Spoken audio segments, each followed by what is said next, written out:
Steve and Brian have both gone outside. I think Brian may never return. He's with Jimmie Johnson somewhere coming up, but Steve's ready to do the weather. Steve, right now. Why is that? I'm supposed to interview Jimmie Johnson. All I have is this trophy, his Nextel Cup trophy. You know what? He wants this, so he'll be here in just a little bit. In the meantime, let's go ahead. And this is it, by the way. And whatever you do not put your thumbprints on it, because then somebody's just going to have to come, and they're going to have to clean it, and it's just going to be a big That's why they don't want you to touch the Stanley Cup anymore. That's pretty much it, okay? He only gets $7 million for that. If my fingerprint's on it, do I get to keep it?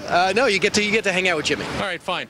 In the meantime... Well, you know what? He's supposed to be here right now, and you would think a guy like Jimmie Johnson would have the speed to get here on Hey, wait a minute. There he is right there. Wait a second. He's pulling up in one of those fancy... Is he caught in New York traffic? Exactly right. I think it's pretty extraordinary that we've got a camera in the car. Look at this. Look how nervous he looks behind the wheel. Ladies and gentlemen, a round of applause. Jimmie Johnson is on our street. Hi. Jay, congratulations. Good to see you. All right, welcome to Fox and Friends. How are you? Hi, good. Did you see my trophy? That's not yours. That's mine. No, my fingerprints are on it. True. Don't touch it, please. All right, Jimmie, second, fifth, and then second, and then fifth again. Now you got first. Yes, now the championship. And the thing is about Steve, he finishes the races he starts. How many times? I don't know the stats and all of that, but you know, at the end of the day, you need to collect points. So I've learned that fine balance of pushing hard and trying to win the race, but also making it to the end. It's tough. Now, Jimmie, explain to us this. Tonight, you get a check for $7 million for doing real well. Friday night. Friday night, you get the big check. It's like the big payday, right? It is. The championship is what our whole sport's based on. Not only is there a big paycheck from NASCAR, and Nextel is being the champion, but through the contracts and all the stuff that you set up, everything's based on a championship, and a championship's really beneficial for the team. Not really the sponsor because they got to pay it, but the team and the driver and everybody involved. Yeah, but it's good news for Chevy. Now everyone's going to want a Chevy and not buy Fords or Toyotas or anything else. Like that true? Yeah, absolutely. My Monte Carlo did a great job getting me to a championship, and that's one of many of our sponsors that we have. We were talking to Tony Stewart yesterday, and he says he's terrified driving in New York City as compared to being on the track. He says, give me the track any day. There's something about driving on these roads. Hold on a second. Jimmie, this police officer just pulled up right here. Oh, yeah. Apparently, they don't like the way you parked the car.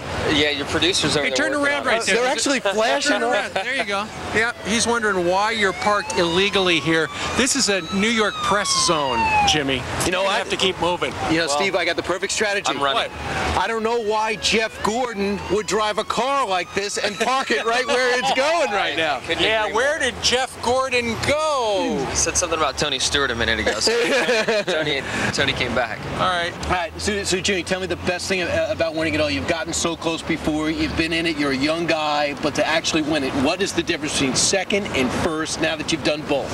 Only a week into it, so it's too hard to really, I don't know all the experiences yet, and I'm looking forward to getting to the racetrack and seeing the fans, seeing the other competitors, and being around everybody, and I think it'll really sink in then, but as of now, it's just a huge, huge weight lifted off my shoulders. We've been so close.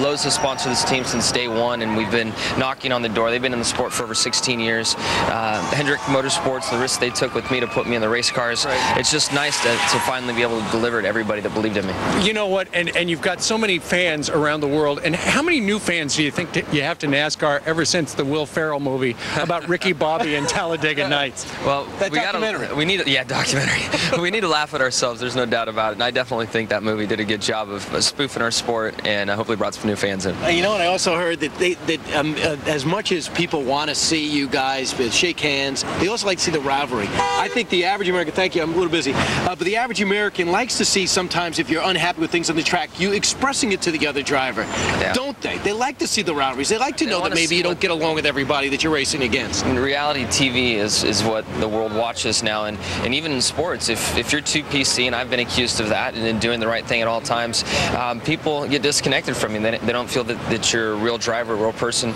and the people, right or wrong, but the people that show their true emotions, I think, have a stronger fan base than anyone. Let me ask you a question about growing up, and where did you grow up? What kind of car did you first drive, and what car first did you hit 100 in?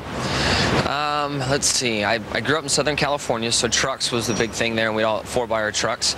So I had a pickup truck growing up, and then the first vehicle I went 100 in was probably the Chevy truck that Chevy gave me. Well, if Chevy gave me a truck, I'd go 100 too. Well, the problem was it shut off at 105. You know, the speed limiter would shut me down.